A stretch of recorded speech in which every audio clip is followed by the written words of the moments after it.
All right. Hello, everybody. My name is AP Anderson. Thank you so much for joining me today for Predatory Publishing Basics. In case anyone here does not know me, I am a research and instruction librarian. My research area that I serve is primarily the sciences, and I'm here today to talk about when research goes wrong. So first of all, I want to give a basic definition of what a predatory publisher is. It's a broad term. People define it differently, but at its most basic, this is a form of academic publishing that is illegitimate. These are people that are looking to take advantage of researchers by presenting themselves as more legitimate than they are. Most of the time, this is so that they can make money off of publishing fees for the authors. Sometimes they have an ideological or political agenda that they're trying to push with their presentation and trying to make themselves seem more research-based than they are. But for the most part, these are people that are looking to target academics that are suffering from the publish or perish pressures so many in academia face. They often go after early career academics, people that are going after tenure, people who are from countries with different laws about copyright, people who are possibly writing in a language that is different than the one that they originally spoke, anybody that they think that they can single out and target and get alone. And that is going to be like one of the big themes of this whole presentation is don't let them corner you. If you think that something is off, if somebody comes to you with an offer of publishing that feels iffy, it is not solely on you to do the investigation and digging and figuring them out. There are tools and there are also people who are very happy to help determine whether that is legitimate or not, because your research has value. If it did not have value, people would not be trying to scam you out of it. And so one of the roles of librarians is to try to safeguard your academic and intellectual property, because this can really mess up a researcher in the long term. If your work ends up being taken from you without your permission and published in some scam journal, that could hurt your reputation, even if it was done without your consent or your knowledge. And in general, these journals kind of chip away at the foundations of academic integrity and the scientific process, because they make it harder for people to trust real research that has been done by people that are doing their best. So I'm getting down off of my soapbox for a little bit. Here are some of the tactics to look out for. It's going to be different from publisher to publisher and from scam to scam. One of the things that is an enormous red flag is the idea that you can publish with them no matter what. It's a guaranteed publication thing and a pay-to-publish model. This inspires no trust in the rigor of their selection process, especially if they are trying to frame this as a rapid publication thing. And this is really going after those people that are like coming up on tenure review time, people who are getting to their end of the year evaluations and trying to make sure that they hit that goal, that target number of publications. These offers can start to look really appealing, but it will end up hurting those researchers in the long term more than it will help them. One of the other things is that they may present themselves as having a very robust peer review process and trying to make themselves seem as though the work that they select is of the highest caliber, but then you find out that either the people that are looking at it aren't actually subject experts, or maybe this is done by AI and not a person, or maybe no one looks at it at all. And you can't always tell that just from the website. A lot of the time they will promise peer review services that are not there. But if they are also saying that you will get a notification of whether you're being published or not in under 4 weeks, the kind of thorough peer review that they're promising is not happening. That cannot happen that quickly. Another thing that they will do, they will reach out to an author one-on-one and they will say, hey, I saw your body of work and you look like you're one of the up-and-coming leading scholars in the field of micro basket weaving. And I think that you are a perfect fit for our micro basket weaving special edition of this journal. Please publish with us. Or please be our guest editor, or please invite all of your friends in some sort of weird pyramid scheme to publish with us. This is not typically how journals operate.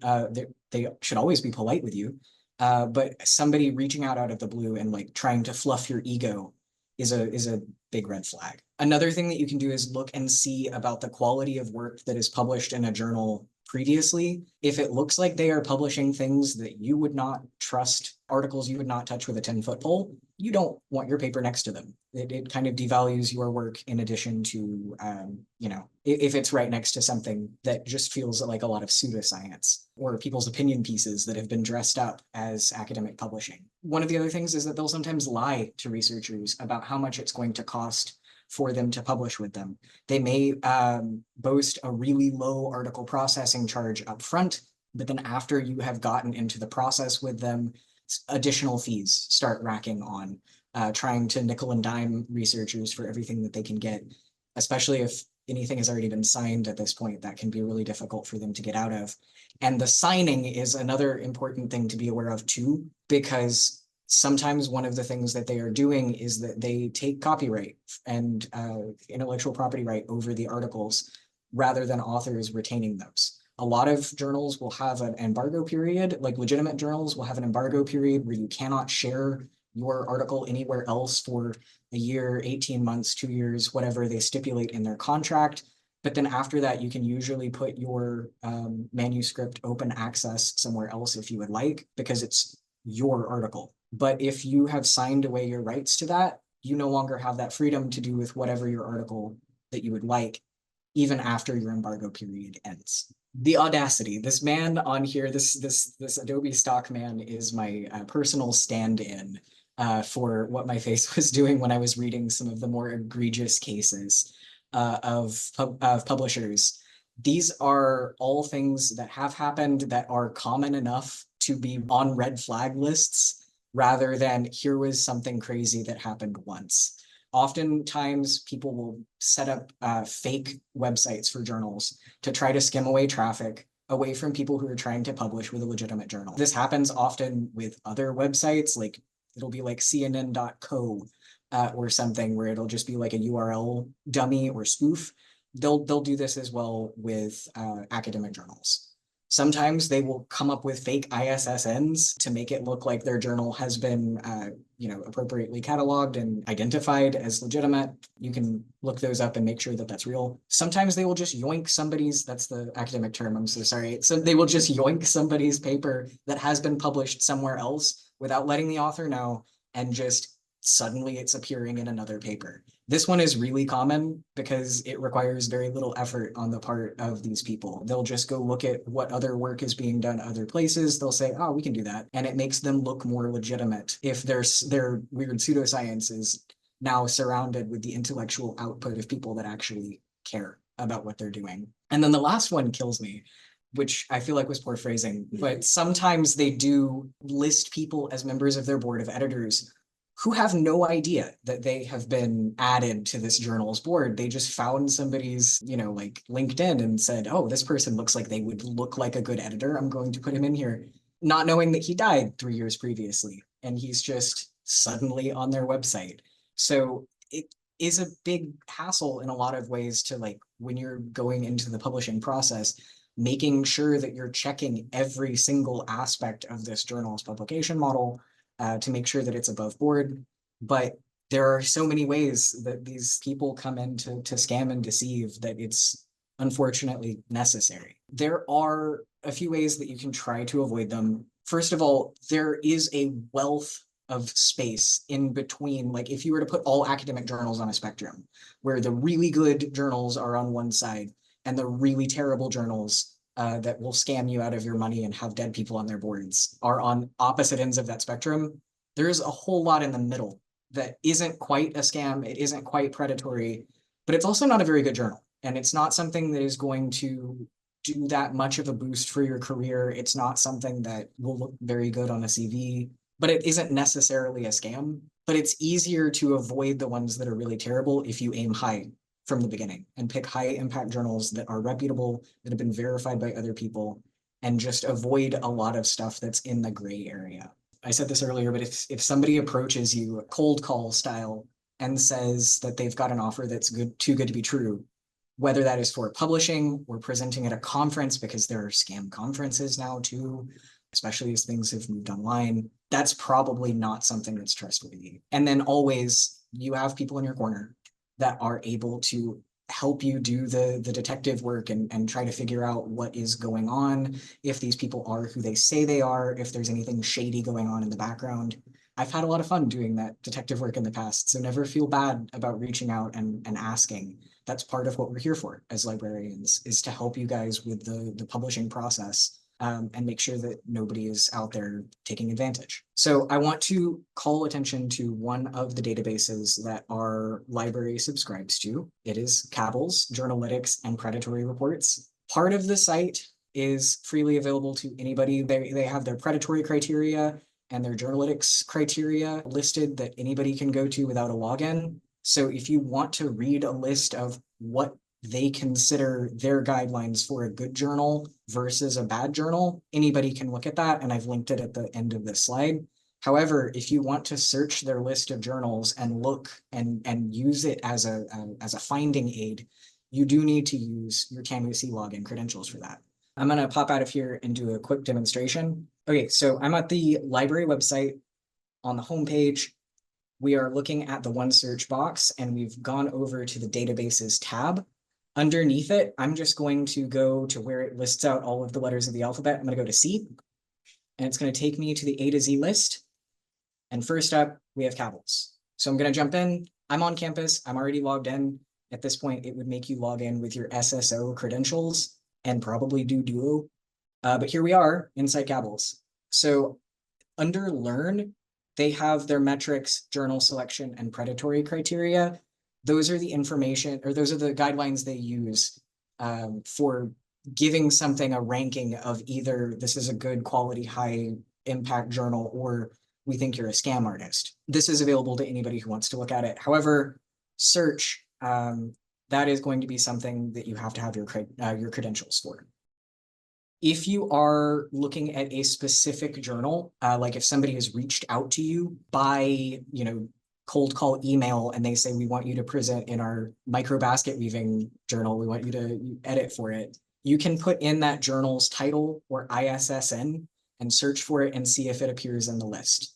I did want to give a word of caution because, like I said earlier, on the spectrum of journals between active crime scenes and things that will make your CV better, there's a lot of stuff in the middle that does not end up in Cabell's. Cabell's catches the far ends of the spectrum. They catch the people who are the worst offenders and the people who are doing the best at their jobs. And there's a lot of stuff in the middle that they can't catch every journal.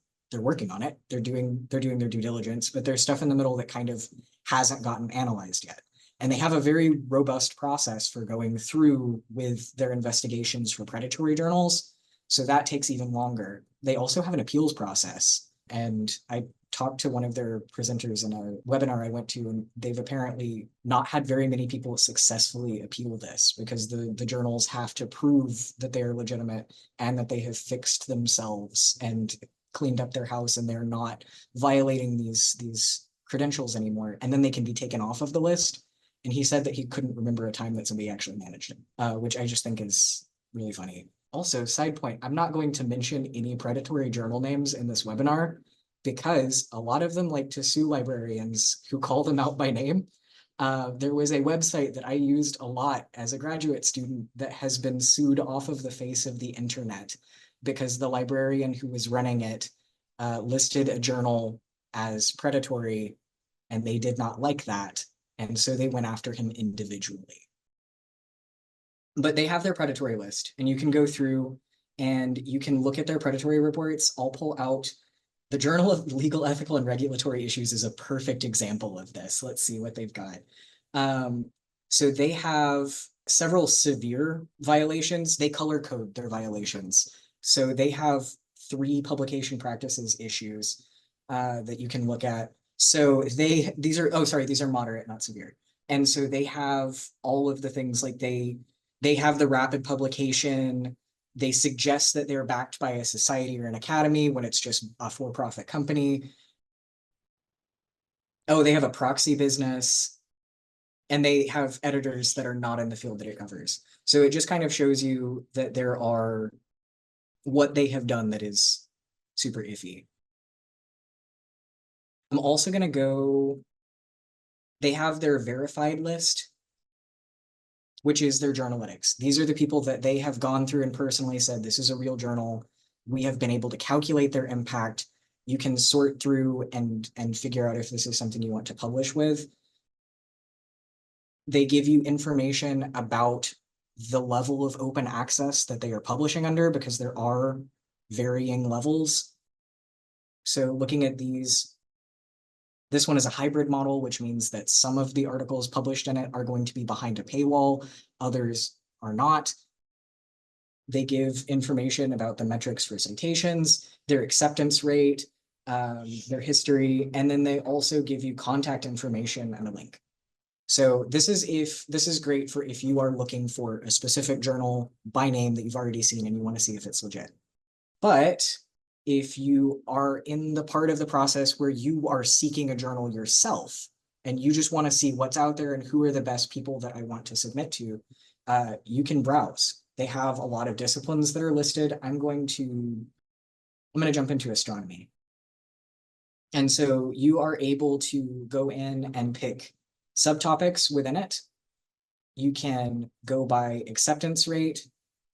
You can filter for what level of open access you want to publish with. And then you can go through and see like, man, I really want something quick. Wow, their version of quick is 1 to 3 months, not 3 weeks.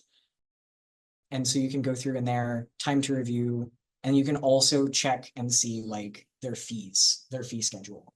And then for anything that appears in here, it will also give you a direct link to that journal website so that you know that you're ending up on the actual journal itself and not some sort of weird clone site that's trying to hijack their traffic.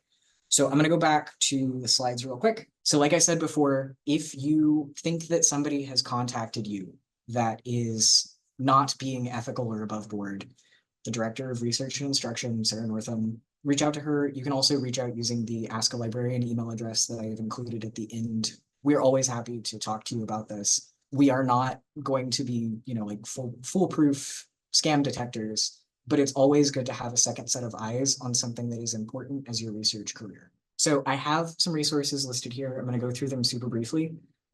There are some that are in-house, so we do have access to Cabals. Sarah has put together a Predatory Journals resource guide through the library that is linked, but I've also gone in and included some external resources. So we have the Committee on Publication Ethics, the NOAA, all of their predatory publishing stuff has sharks, and it's really cute. But they have a guide for red flags that they update regularly, as well as tips on finding good journals, not just in oceanography. But their library is awesome. And then Think, Check, Submit is great because it is a checklist that you can go to before you submit to any journal to just make sure that there isn't some part of this that you're missing.